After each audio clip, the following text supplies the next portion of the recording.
जिले की हलचल। आकाशवाणी लखनऊ से प्रस्तुत है जिले की हलचल। आज सुनिए मऊ और गोरखपुर जिलों की हलचल। पहले सुनते हैं मऊ जिले की हलचल। आलेख और स्वर हैं आजाद हुसैन नोमानी का। मऊ जिले में लोकसभा सामान्य निर्वाचन 2024 के तहत घोसी लोकसभा संसदीय निर्वाचन क्षेत्र के 7वें चरण में होने वाले मतदान के लिए 7 मई से नामांकन पत्रों की बिक्री एवं नामांकन 14 मई तक हुआ। वहीं नामांकन पत्रों की जांच का कार्यक्रम 15 मई को किया गया, जिसमें कुल 29 नामांकन पत्र वैध पाए गए। नाम वापसी एवं चुनाव चिन्ह आवंटन के दौरान एक निर्दलीय अभ्यर्थी चंदन चौहान द्वारा अपना नाम वापस लिया गया, जिसके चलते अब चुनावी मैदान में कुल 28 अभ्यर्थी चुनाव लड़ेंगे, जिसमें 19 राजनीतिक दल एवं 9 निर्दलीय अभ्यर्थी शामिल हैं। नाम वापसी होने के बाद राजनीतिक दलों एवं निर्दलीय अभ्यर्थियों का चुनाव चिन्ह आवंटन किया गया। नामांकन प्रक्रिया पूर्ण होने के बाद अब मौसम में बढ़ रहे तापमान के साथ ही राजनीतिक सरगर्मियां भी तेज हो गई हैं। इस संसदीय चुनाव में एनडीए गठबंधन ने सुहेलदेव भारतीय समाज पार्टी के राष्ट्रीय महासचिव और सुभाषपा के राष्ट्रीय अध्यक्ष तथा प्रदेश सरकार के कैबिनेट मंत्री ओम प्रकाश राजभर के पुत्र अरविंद राजभर को प्रत्याशी बनाया है।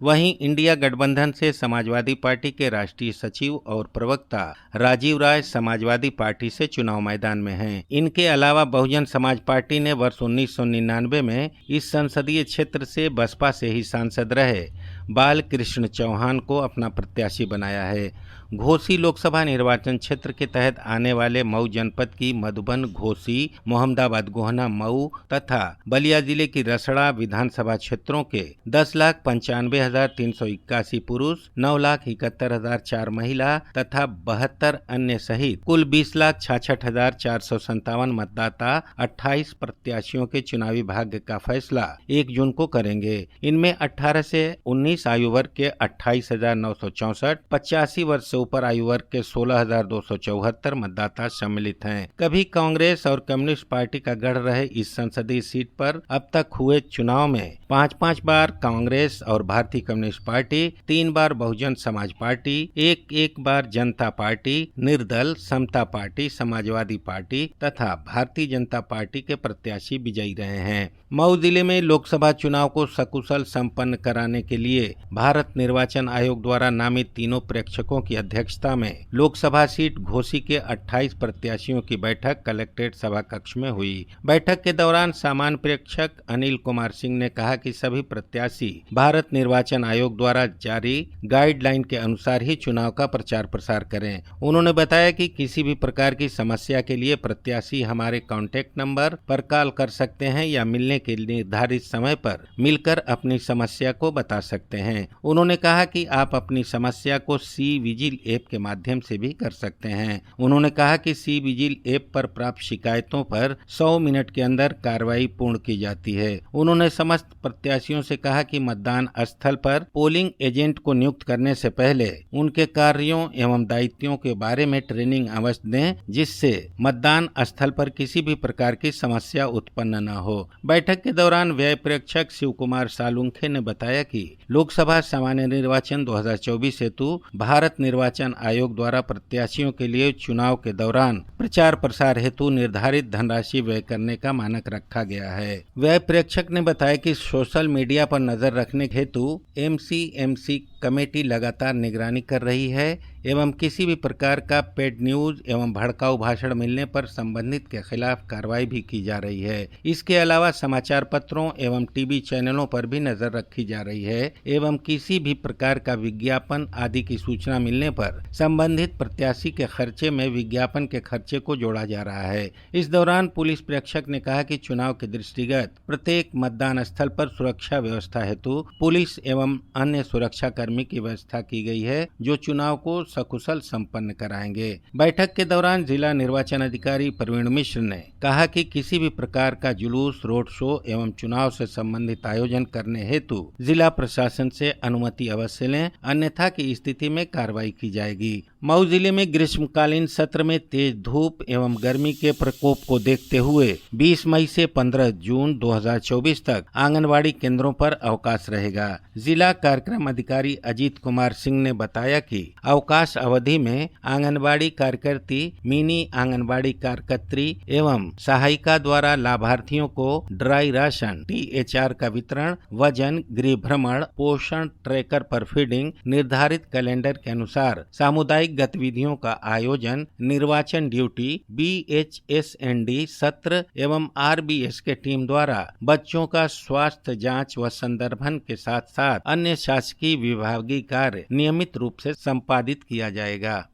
मऊ जिले की हलचल के बाद आइए सुनते हैं गोरखपुर जिले की हलचल। आलेख और स्वर है गिरीश नारायण चौबे का। गोरखपुर जिले में 2 लोकसभा क्षेत्र गोरखपुर और बांसगांव लोकसभा आते हैं। यहाँ मतदान 7वें चरण में 1 जून को है, जिसकी तैयारी जिला प्रशासन ने लगभग पूरी कर ली है। गोरखपुर लोकसभा क्षेत्र के अंतर्गत 5 विधानसभा सीटें आती हैं, जिसमें कम्पियरगंज, पिपराइच, गोरखपुर शहर, गोरखपुर ग्रामीण व सहजनवा है। बांसगांव लोकसभा क्षेत्र में 5 विधानसभा सीटें हैं, जिसमें 3 विधानसभा सीट चौरी चौरा, बांसगांव, चिल्लूपार, गोरखपुर जनपद में आती हैं। बाकी 2 सीटें बरहज और रुद्रपुर देवरिया जिले में पड़ती है। इसके साथ ही संत कबीर नगर लोकसभा क्षेत्र की 1 विधानसभा सीट खजनी गोरखपुर जनपद में पड़ती है, जहां 6वें चरण में मतदान है। गोरखपुर लोकसभा क्षेत्र में 13 प्रत्याशी मैदान में हैं। भारतीय जनता पार्टी से सिटिंग सांसद रवि किशन शुक्ला को दूसरी बार लोकसभा का प्रत्याशी बनाया गया है। वहीं इंडिया गठबंधन से समाजवादी पार्टी की काजल निषाद प्रत्याशी हैं। इसके साथ ही बहुजन समाज पार्टी ने पहली बार जावेद सिमनानी पर भरोसा किया है। साथ ही कुछ अन्य पार्टियों के प्रत्याशी व निर्दल प्रत्याशी भी चुनाव लड़ रहे हैं। बांसगांव लोकसभा क्षेत्र में कुल 8 प्रत्याशी चुनाव मैदान में डटे हुए हैं, जिसमें से 3 बार सांसद रहे कमलेश पासवान को भारतीय जनता पार्टी ने एक बार फिर भरोसे में लिया है तथा भाजपा से सांसद प्रत्याशी बनाया है। इसके साथ ही इंडिया गठबंधन से सदल प्रसाद चुनाव मैदान में उतरे हैं। बहुजन समाज पार्टी से राम समुझ चुनाव लड़ रहे हैं। इसके साथ ही अन्य पार्टियां तथा निर्दल प्रत्याशी भी चुनाव लड़ा रही हैं। पूरे जनपद की बात करें तो यहाँ मुख्यमंत्री योगी आदित्यनाथ के गृह जनपद होने के कारण गोरक्षपीठ का दबदबा पहले से रहा है। गोरखपुर लोकसभा सीट से उत्तर प्रदेश के मुख्यमंत्री योगी आदित्यनाथ लगातार 5 बार सांसद रहे हैं। हालांकि मुख्यमंत्री बनने के बाद उपचुनाव में समाजवादी पार्टी के प्रत्याशी ने यहाँ एक बार जीत दर्ज की थी। इसके साथ ही 2019 के लोकसभा चुनाव में पहली बार भाजपा ने फिल्म स्टार रवि किशन पर भरोसा जताया, जिस पर रवि किशन ने रिकॉर्ड जीत दर्ज की थी।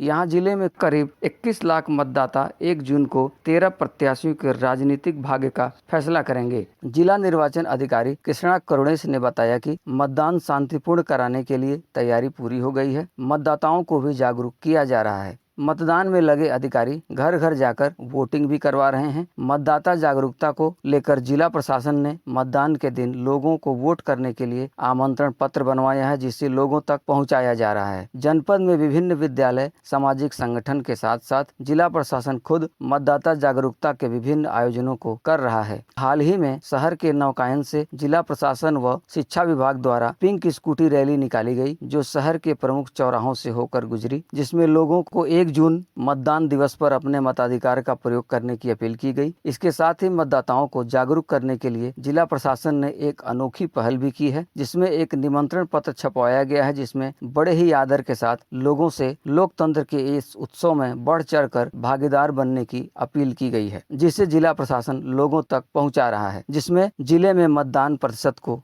बढ़ाया जा सके। यहाँ पर मतदान और मतगणना की तैयारी पूरे जोरों शोरों से चल रही है। हालांकि अब जिले में भाजपा, सपा, बसपा के दिग्गजों की चुनावी रैली शुरू है, जिसके माध्यम से पार्टियों के नेता जनता के बीच जाकर अपनी अपनी पार्टी को वोट देने की अपील करेंगे। गोरखपुर जनपद में गोरखनाथ मंदिर की ख्याति दूर दूर तक फैली है। गोरखनाथ मंदिर में प्रतिदिन काफी संख्या में श्रद्धालु गुरु गोरक्षनाथ के दर्शन करने आते हैं। यहाँ द्वापर युग से जल रही अखंड धूना के भी दर्शन करने लोग दूर दराज से आते हैं। यहाँ जो कोई आता है बाबा गोरखनाथ के दर्शन करने गोरखनाथ मंदिर जरूर आता है। ये था आकाशवाणी लखनऊ के क्षेत्रीय समाचार एकांश द्वारा प्रस्तुत जिले की हलचल का आज का अंक।